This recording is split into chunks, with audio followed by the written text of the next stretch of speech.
Hi, this is Eric Eckern. I just wanted to shoot a really quick video showing people how to set up target curves that are based off a bulk target curve but are specific to a certain driver and the installation that that driver is in.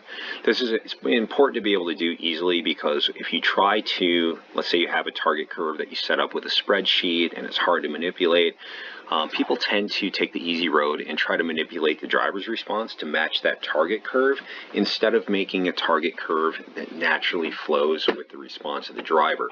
And that tends to land to trying to make the driver do things it doesn't want to, and it's not going to sound very good. You might even damage the driver.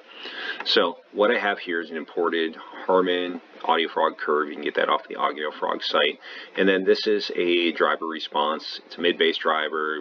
I'm guessing it's probably door mounted. You can see the cancellation at 160, 170 hertz. It's pretty common on the driver's side door. And we're going to try to take this curve and make it work with this driver. Obviously, we got some work to do, but REW with its newer features makes it super easy.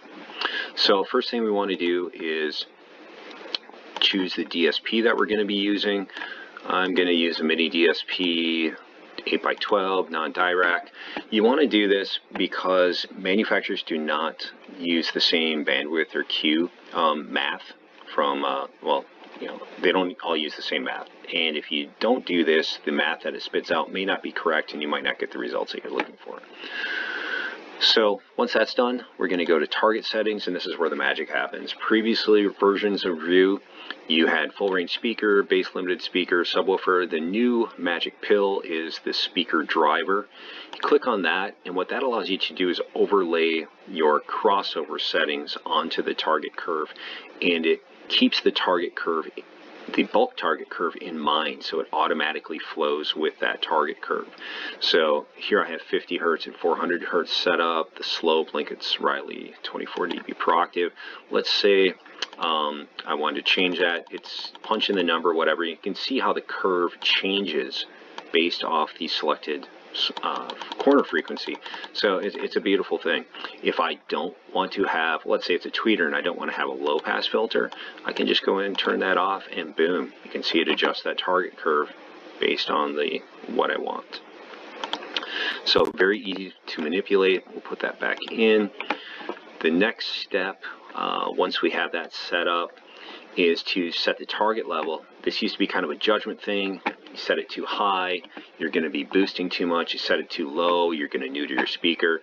REW makes it easy. Calculate level to response, and it puts you in the ballpark of where you want to be. I might bring this down just a little bit because I don't want to be boosting in the 45 to 50 hertz region at all.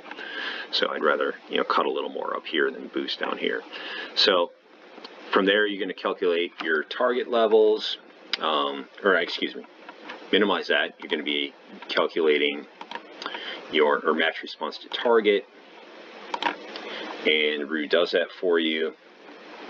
You can then export those results. This won't show up in this recording for some reason. This is the first time I've used this, but you can see what your EQ filters are. Export that to your DSP. You can see what your predicted response is. Let's take the target off of there.